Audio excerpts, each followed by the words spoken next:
Everyone, and welcome back to the ScholarAI Founders Pod. Quick reminder to catch us on all the typical podcast locations and find us on our YouTube channel. Thanks for joining us this week. So, guys, Lakshay, let's start with you. How's everyone doing in this week leading up to Thanksgiving here in the U.S.? Fine. I had planned on my sleep schedule is just super backwards in general. And yesterday was the first time I was like, okay, I'm going to get my life back together, like normal diet again, like sleep 10 p.m., go to bed at 10 p.m.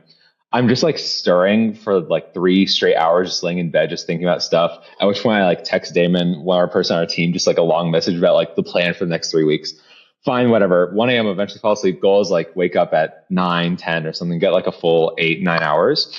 And in Oregon, it's really, really common that it's just raining so much that like roof damage and like wood damage is just really, really common. So you have to get like your roofing repaired, your like wood's rotting, so you have to get that repaired. And for the last couple of weeks, my neighbors, their south side wall, which is the closest to my room, have been tearing down the wall and like reconstructing it. So I woke up at 7 a.m. to hammering, saws, drills, all that sort of stuff. And now I'm here. And I am looking at these like little puffy eyes I got going on. Like I am like waking up like in the gym sometimes, like after just like falling asleep on the bench. It's not a good look. I'm just trying to figure out how to get my life together again. Like I need the lentil, like Mediterranean diet. I need the gym back together. I need like 9 hours of sleep. So I'm just reconfiguring everything so I have hair and a nice face for as long as possible.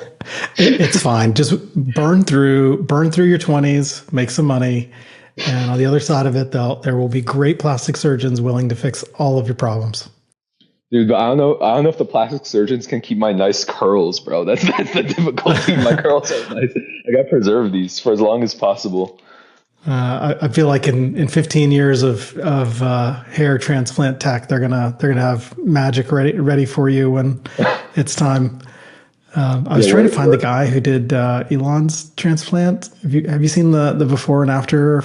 Like after Elon sold PayPal and was like, yeah, he's got like no hairline. 78 or whatever he was. It's awful. Yeah. Yeah. Not that this is the right way to do it. Like, this is not good life advice, but I probably slept like 100 hours in my 20s altogether. Burn the candle at both ends. Mm-hmm. And then my children consume my 30s. So anyway, this is not life advice. but on the other side, there are solutions to all your problems.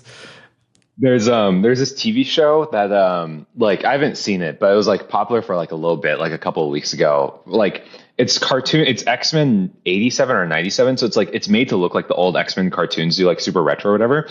And in that show, Magneto, so like the villain of the X-Men cartoons generally, whatever, he's like, they made him like ripped as hell. He's like 70 something years old, like gray hair, but like flowing locks like this. And I was like, that's it.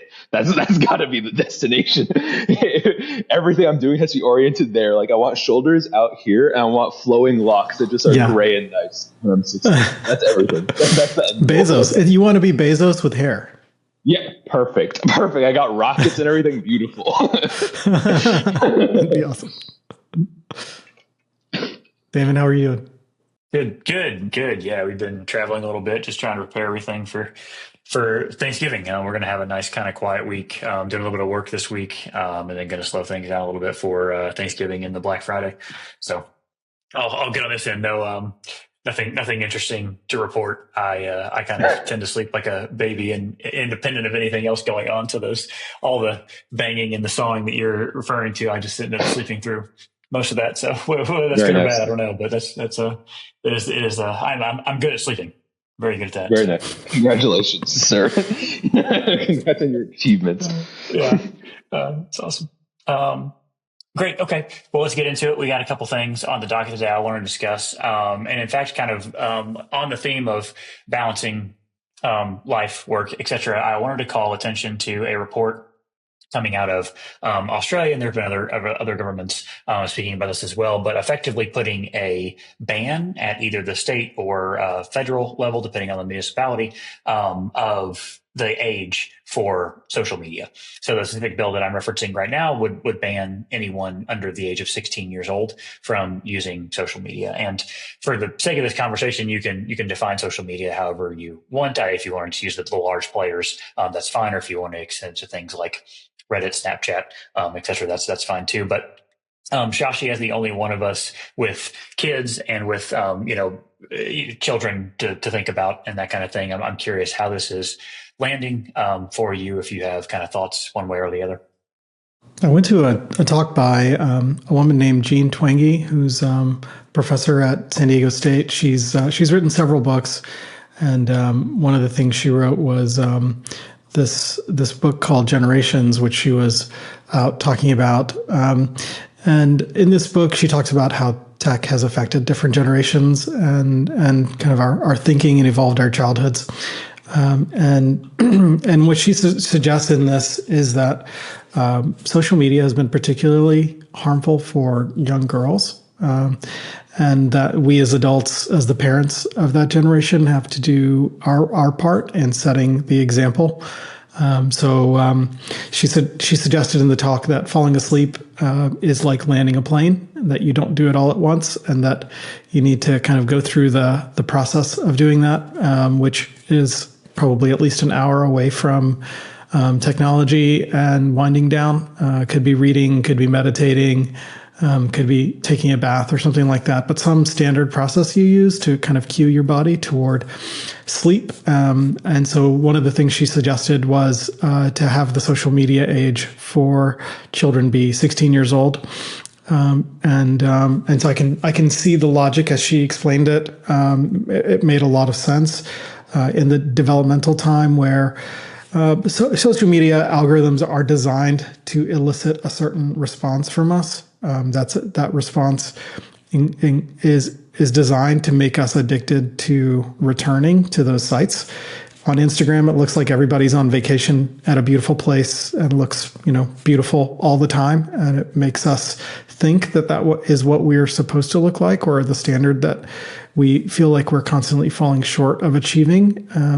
This kind of fantasy life that doesn't actually exist anywhere. And so children aren't really well situated to understand what is and isn't real, and therefore are more likely to kind of fall into the trap of thinking that's what their life is supposed to be at a certain age.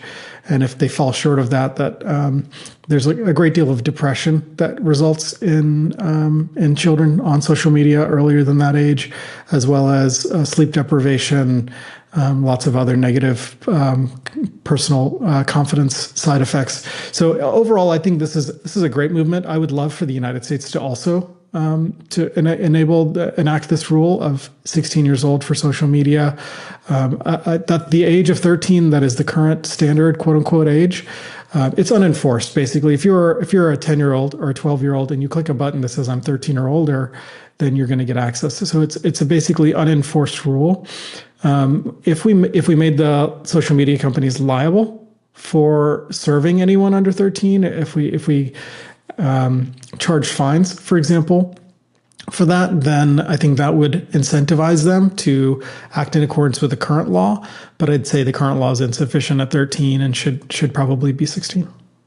I think with the first place my mind kind of went is that I'm curious. I haven't looked into this law ruling at all, but I agree with the general sentiment. I do think like it's correct to have what we generally label as social media, so like the Instagrams, like TikToks of the world, as requiring a certain age limit. Makes a lot of sense. It's just like it's so psychologically impactful in like mostly a negative way on the typical person that it makes a lot of sense that you should let someone's like psyche have matured quite a bit and have their like identity more formed before they're exposed to like a constant digital stream of constructed, manipulated identities effectively, right? I think with the one thing that I'm thinking a little bit more about is just like, there is obviously a little bit of grayness in that definition. Obviously, kids these days are becoming much more digital, right? Where my childhood days, like I would assume compared to both of you, like a lot of where I spent my time online was like video games that were online and had communities and like playing World of Warcraft where there's guilds and people I could interact with regularly, right? Outside of school friends, whatever, right? I think like Discord and these sort of like play spaces, like these digital play spaces are becoming increasingly prevalent. And there's so much of a trend for apps to become social because social means more stickiness. I think it is interesting to me to contemplate like where that line gets drawn about like what is social media being banned for, if that makes sense, right? I think Discord and like these online digital spaces, like they have their own ramifications I still think can be harmful in a lot of ways. But I think it's interesting to at least like consider like TikTok, Instagram, it's very clear, like they're designed to keep you scrolling for hours problem, right? But like, is there a similar problem if you're looking at like, okay, you go to Discord, like, yes, you're still being like kind of trained to be addicted to it a little bit. Like it's like manufactured to keep you psychologically very active, but it's more of just like a community forum. Is that bad in the same way? How do we treat that sort of thing? I don't know, but it's on my mind, at least in hearing it. I think that's well said. I think this topic in general does raise the larger question, which what is a social media company? And given that a lot of these apps, as you're describing, whether it be Reddit or Discord, et cetera, they have these community-based features. At what point do those features kind of dictate that this thing is a social media company? I think is a fascinating discussion. I also want to, similar to you, Sashi, I think I want to show this book. So this is a book called The Anxious Generation by Jonathan Haidt. Apologies, Jonathan, I'm getting that last name wrong, but I believe Haidt is the way you pronounce that. And this book shaped a large bit of my kind of perception on this issue. Again, not having children myself, it is something that I'm still thinking about. And then Lakshay, kind of counter to what you were describing, not only because of the time when I was growing up, but also because of the location that I was growing up. Social communities online weren't really a thing. Like the closest that I got to that was like AOL and MSN Messenger. And that was literally just kind of chat via internet to our friends. There wasn't really this idea of, internet ecosystem. There was no real community online. It was basically just a text interface with a friend in the same way that you might currently converse with people via, text message or even email. And so, I think a fascinating conversation. I think we're going to see this play out over the next several years. I'll just add that I really like that Anxious Generation book as well, and there are a couple of components of this. One of which is that even though we have all these social media apps, people feel more lonely. These children that are on these apps feel incredibly lonely and isolated.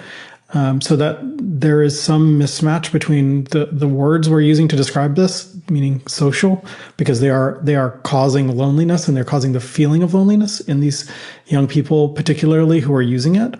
They're also becoming less independent. So because they're on social media at home, typically in front of a screen, they're not out in the world engaging with other people. They're not out establishing that they know how to buy the groceries, put gas in the car, recharge the car, whatever you're doing nowadays to be able to exist as an independent person. Adults are the parents of those children are enabling and often hovering, and so this is another aspect of this relationship between parents, people more my age, and these teenagers who are feeling the negative aspects of social media that are resulting in these laws and considerations of rules. We are also hovering and kind of overprotecting, which is resulting in less independence, less autonomy in these teenagers who, because of both the technology and our parenting style, are just less able to persist on their own. This is a really stupid sidebar, but when you said the thing about not being able to fill gas, in Oregon for the longest time, gas was like, there was like folks who would like fill your gas for you. That went away like sometime when I was in college, but I was going on a road trip with a friend in college, and she's like, "Oh, I'm just going to go use the restroom. Can you fill up the gas?"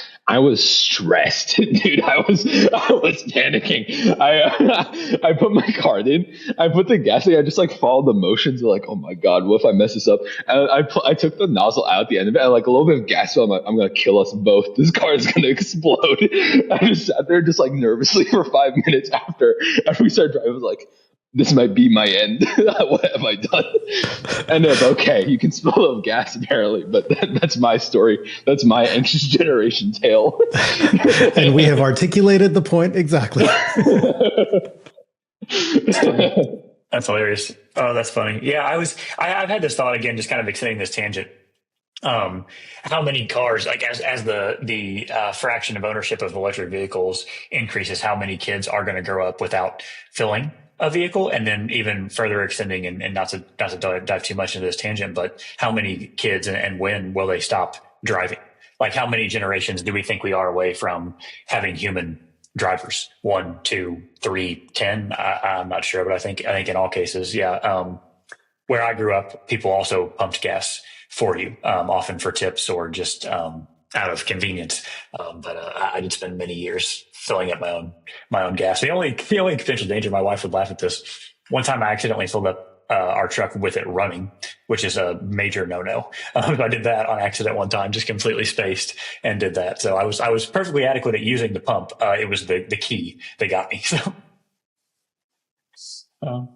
awesome. Awesome. Well, switching gears, I want to kind of return to where we started a little bit. Look, I'm going to share another thing here with you, and I just kind of want to chronicle the things that you were describing. This is the opposite end of this work-life balance spectrum, and this was a study done primarily at Stanford, and there might have been researchers from other places. And again, I'm going to pronounce this person's name as Igor, and apologies if that's not the perfect pronunciation of this. But essentially, the take-home message here is that roughly 10%, slightly less than 10% of software engineers across industries, but mostly at the major software players, are, as they're described here, ghosts. These are basically significantly underperforming the median engineer. They're virtually doing no work. They're oftentimes remote employees. And so I'm wondering, Lakshay, just what's your kind of immediate reaction to this? Number one, we've talked at length on this podcast about how unsurprising these results might be, but I'm curious, as someone who is kind of living on the other side of this work-life balance spectrum at the moment, how do these results fall in your ears? Mostly not surprising. I think I would be curious when they start collecting this data, just because obviously we've seen many companies make their return to work office, which I think very obviously was a lot of that software engineering kind of allows you to kind of do a lot of things. And we've seen like at Google, Amazon, Facebook, Meta, like all these companies have so much bureaucracy in how they deliver software. The bigger you are, the more bureaucracy you have. That makes it really easy to just like fill time with bureaucracy. And so it's not surprising to me that like return to office has happened. Like now it's like 4 days a week in office, like you're required to, or else you're basically pseudo laid off, et cetera. Well, I guess that's why my question about like when this study was recorded is important, because I think those efforts have been going on for something like a year at this point. I'd be curious if that's still true, because if that's still true, that's really, really weird to me. Like, I think that is, that's a weird like management signal almost, because I think, again, being in office gives a manager oversight, and it kind of introduces sort of like shared visibility into like what is the state of affairs. And if that's still happening, that's really surprising to me.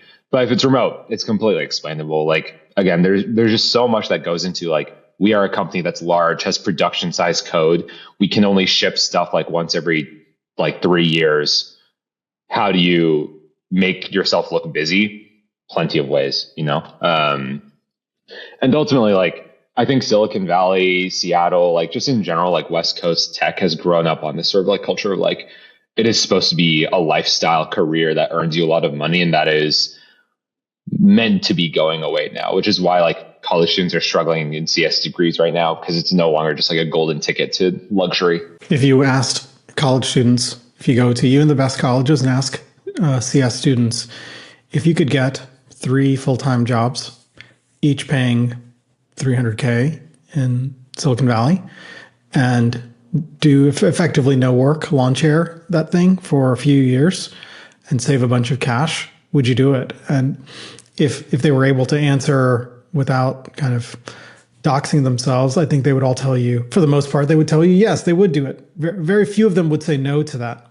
So where are the environments that this kind of work relationship could exist? It did exist in the FANG companies. That's reduced significantly, as the key driver being when Elon bought Twitter and laid off 80% of the staff and showed that Twitter not only would exist, but increased velocity. Coming out of COVID, that was a big trigger for other big FANG companies to do similar things, though not as extreme. So I think there are still pockets of that in the FANG companies, just not as egregious as they used to be. But most of the world is not in these FANG companies. Most of the world is in big corporate organizations where it's just not that accountable, frankly, for engineering teams. And so there is an incredible stickiness to engineering jobs. Once you get hired, you're in a role at a large company that is not primarily a software company, but you play a software role. It is very difficult to see who is and who isn't doing a good job and to have accountability systems for that.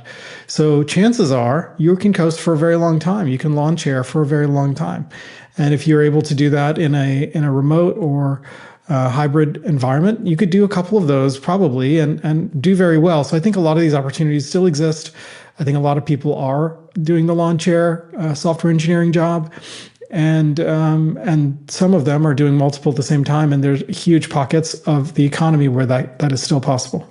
Yeah, I think I think there's just like this interesting feature we've talked about this relationship between like AI co-pilots and like talented software engineers and how much they're able to get done.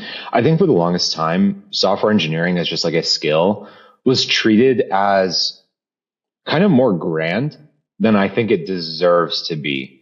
I think like the typical engineer is mostly like said like in the kindest way possible, like it's a task monkey kind of job where you're not doing too much like difficult thinking or like true engineering rigor stuff. You know, like if I were to look at like someone who's doing like material science at like a rocket company, like the mental rigor they're going through to like solve a problem is much more intense than the typical software engineer who's like, these problems are all solved. I'm just putting together the correct Lego blocks so the solved solution comes out of the end product, right?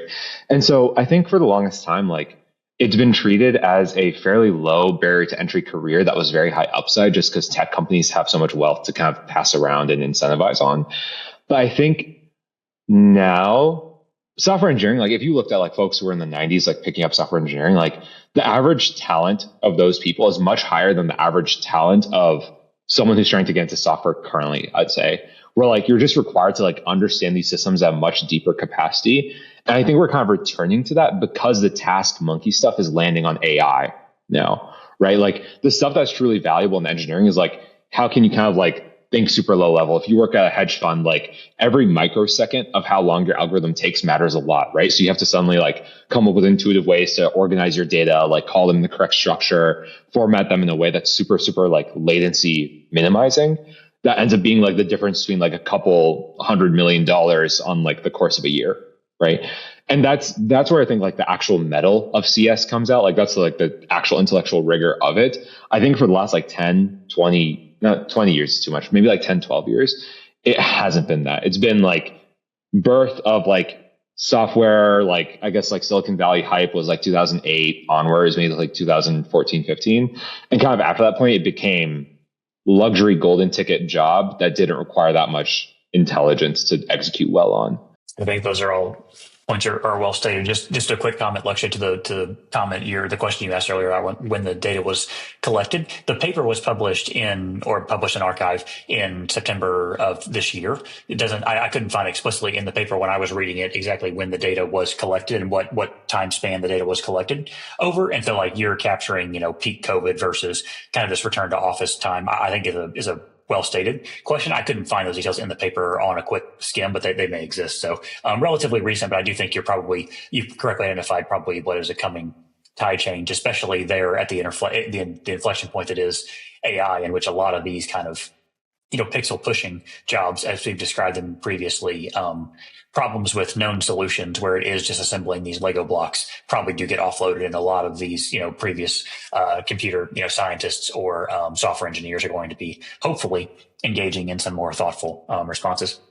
I do want to take this as an opportunity to segue into a relatively large or larger medium-sized company that is shipping quickly, and that is Anthropic. And so even within the last week, we've seen at least that I'm aware of 3 dedicated feature releases from the Anthropic team. Those are the model context protocol. They are the styles and writing samples, in which the Anthropic output more similarly reflects the style of the writer. And then I apologize, it was two. It was those two. So basically custom styles and this idea of the MCP. And so, Lakshay, I'm going to kick it back to you quickly. Have you either, number one, seen these, gotten to play with these, initial response from either one of these two things?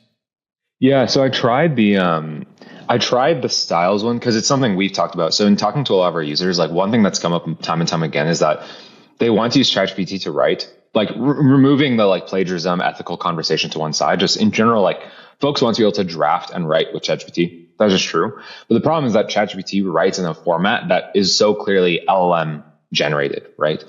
And so the thing I was most curious about is, are these style things just like changing the way that stuff is structured while still being discernibly LLMs?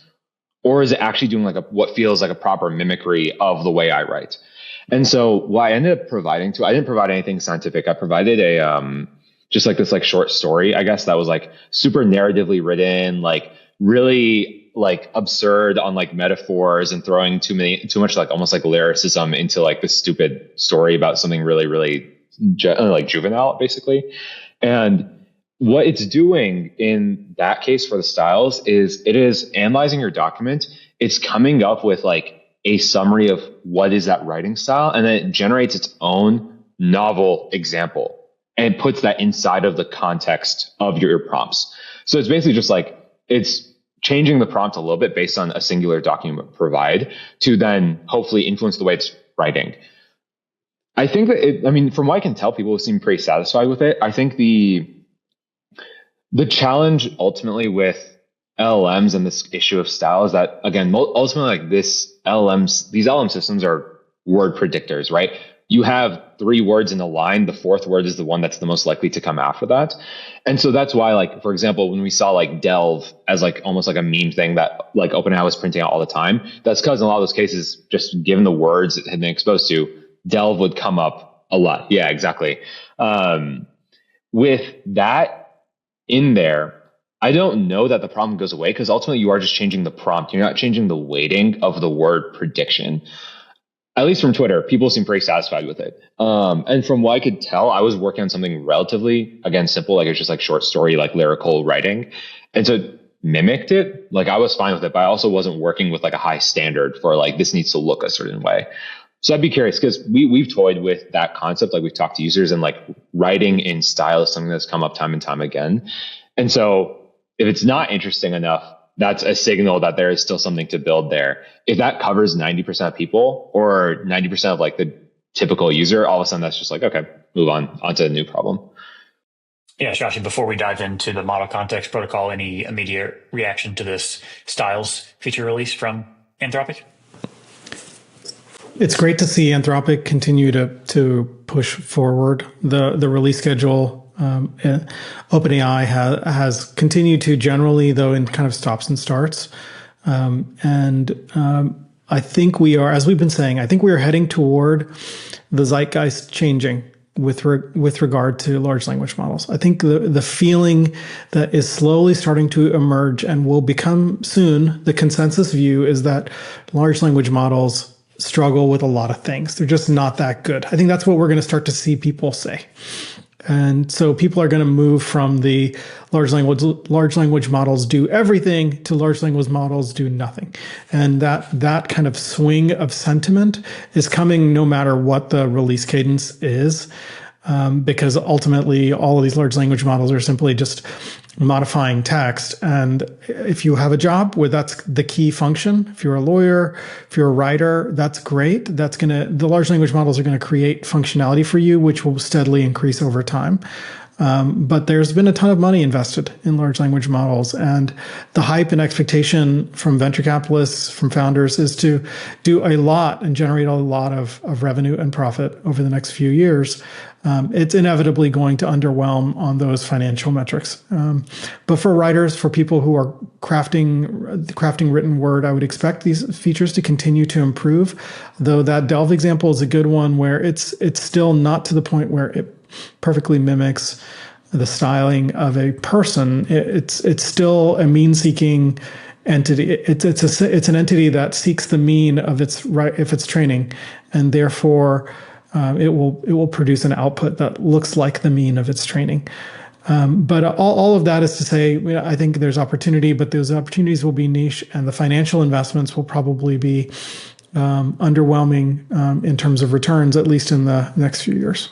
Yeah, largely I agree. Lakshya, I'm going to turn it back to you with this model context protocol, or MCP. For those that don't know, and just a brief primer, and I haven't explored this deep enough to be able to give you the full kind of breakdown of this, but essentially this allows the Anthropic, the Claude model to interact with various data points, including Google Drive and others, and kind of give it contextual awareness across these things. So Lakshya, any thoughts on this feature specifically? Yeah, for the record, I hadn't heard of it until you just mentioned it, so I just started looking it up. It feels like it's just tool calling. I don't know if it's like the incorrect read, but it's just like a spec for tool calling that they made open source. I think in general, there hasn't been, in regards to like open source, in the same way like there was like Ruby on Rails, like every time there's like a big technological hype wave, there's always like some number of frameworks that pop up as like the default open source way to construct these systems.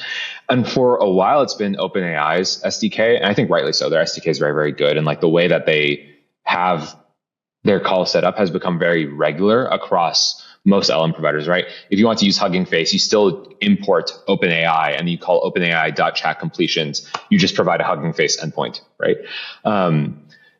Claude has been an exception from what I can recall. Like, I haven't used Claude too much like regularly in my coding, but from what I recall when I was coding with it, it doesn't use that. It wants to stay off of OpenAI's SDK, obviously for competitive reasons. It's to their benefit to like have people using their ecosystem more.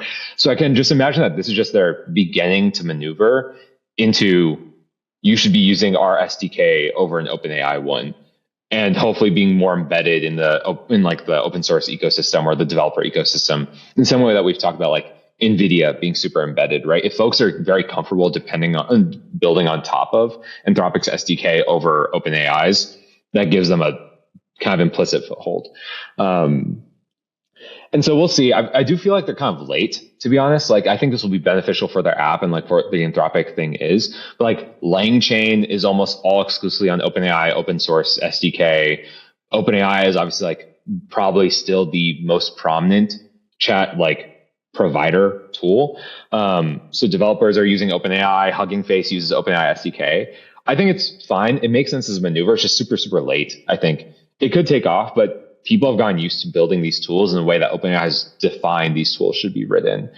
So it's positive. Like, they got Google Drive connected to Claude. Great. That's cool. But I don't think it'll make a material impact on the developers generally, unless something really drastic changes with what you can do with this API over a traditional OpenAI tool call.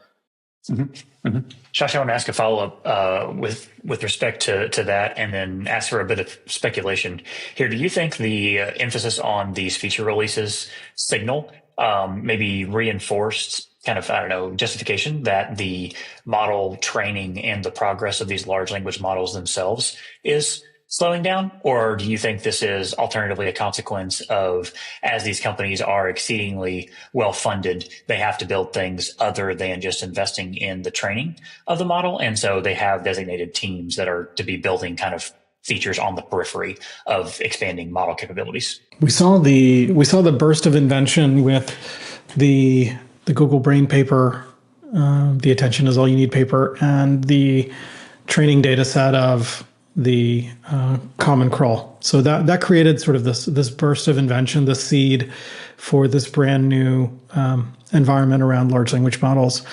Since then, we've seen a steady increase in data and compute that have driven progress, and that's created the hype that has brought the tides in terms of capital flowing into AI engineering, AI projects, startups, et cetera. And now we are tasked with the much more difficult work of making it real and making it useful for people. And that's going to take longer, and it's going to look less obvious and easy. It won't be as mechanical as more data, more compute done. It will require understanding user context. It will require understanding needs and building specific user interface functionality. And all of that is really the hard work that is now being done. The model companies, we're seeing the model companies start to go through this cycle of what do our users want to do? What does it not do well? How do we improve that? And the style, the tool calling, all of that stuff is in a cycle of addressing what users are saying your model doesn't do well yet. So we're going to continue to see large language models do that to the extent that they are general purpose needs. When they become specific needs, I wouldn't expect, for example, Anthropic to build a set of functionality specifically for patent law. I wouldn't expect it to build a set of functionality specific for developing chemicals. There's just not there's not enough bandwidth and enough context for developing specific enough tooling at the general purpose large language model. So what we're seeing now is a fight between Anthropic, OpenAI, and others on how do we provide our tooling as a layer of the tech stack rather than the entirety of the tech stack, and therefore let other people build on top of our layer to get all the way to their end use case. So that's kind of what I see this projecting forward as. If you asked for prognostication, it would be that the platform upon which high value end user apps are built will be the territory that all of these model companies will want to land on. There is a consumer product, but it's probably not the big financial driver. Charging $20 a month is probably not enough of a financial return to justify the costs that are going into model training, the engineering teams, et cetera. So there needs to be a broader financial use case, and that's going to have to come from platforming their tool and letting others build. And that's probably what we're seeing evidence of. Yeah, I was looking at like Menlo Ventures a couple of days ago, like on the 20th of November, they released a state of generative AI report. Verticals that have the most spending: healthcare is at 500 million, legal is at 350 million, financial services and media are both at 100 million each. And this was really interesting to me. OpenAI's market share in enterprise has dropped from 50 to 34%, while Anthropic has gone from 12 to 24, which is surprising. I was not expecting there to be that much of a gap, to be honest, or rather not that much of a gap, but that much of a change. Especially like when I went to OpenAI Dev Day, like it's very clear that like OpenAI, they obviously have a developer platform, but they're kind of competing with their own developers and like taking enterprise contracts themselves to like work with like Pfizer, Moderna, like legal companies, whosoever, to ship like platform tooling on the platform they've made with the engineers they have with the model that they're making. So in a weird way, like they're well aware that the money to be made is like on the enterprise verticals themselves. It just seems like they're not just being the platform. What's interesting to me is that Anthropic, Google, OpenAI, all of them are also competing to be the builder on top of the platform, which I think is a little bit atypical for what has historically been the software space.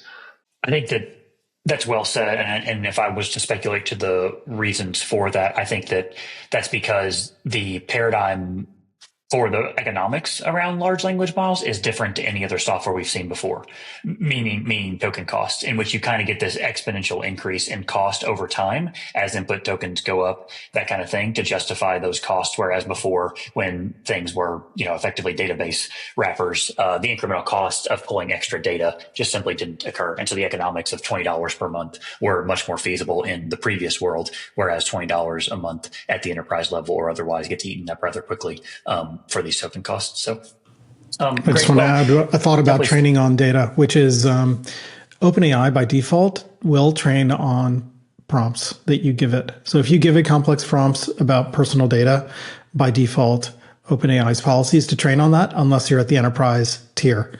Most users are not at the enterprise tier. So that's just worth users knowing.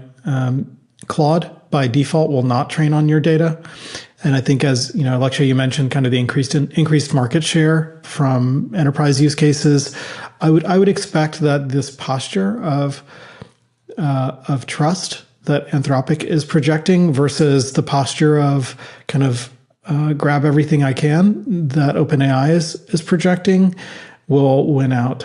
Trust is once you lose that, it's very hard to put it back in the bottle. There's already sort of a dubious environment around OpenAI with the nonprofit for-profit structure and kind of how they got to where they are today. We've talked before about the potential of an OpenAI blow up and this whole thing just kind of collapsing in on itself. I still think there's a really material chance that happens.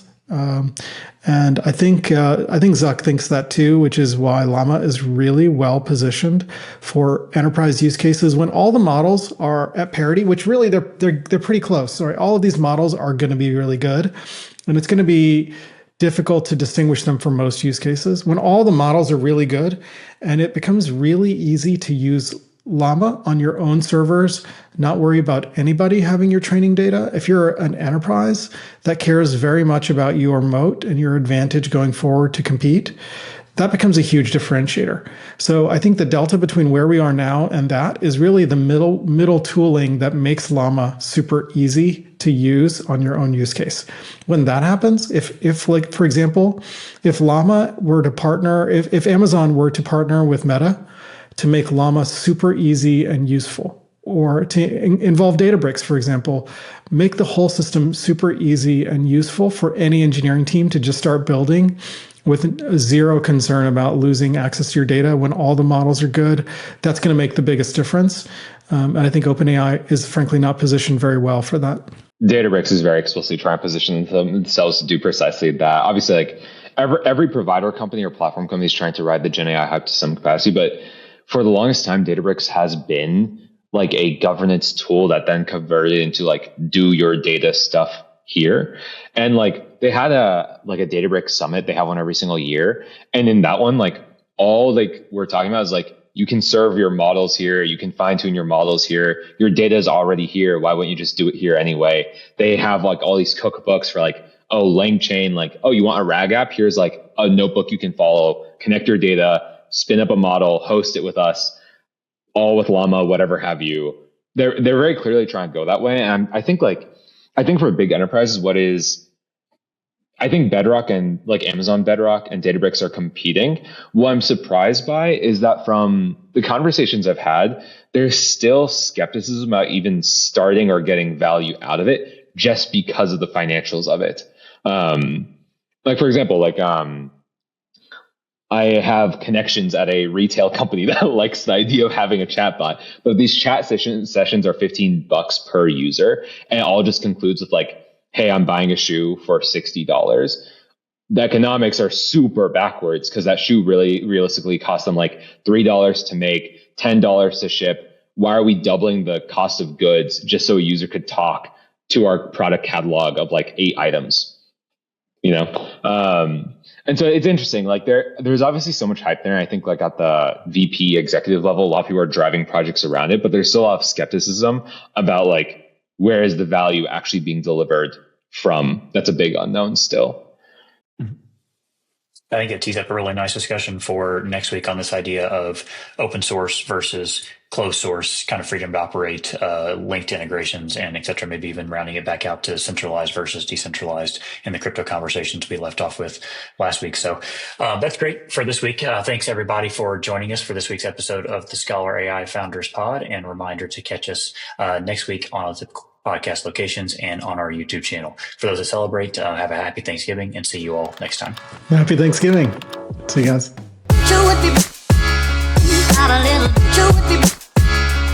Not a little.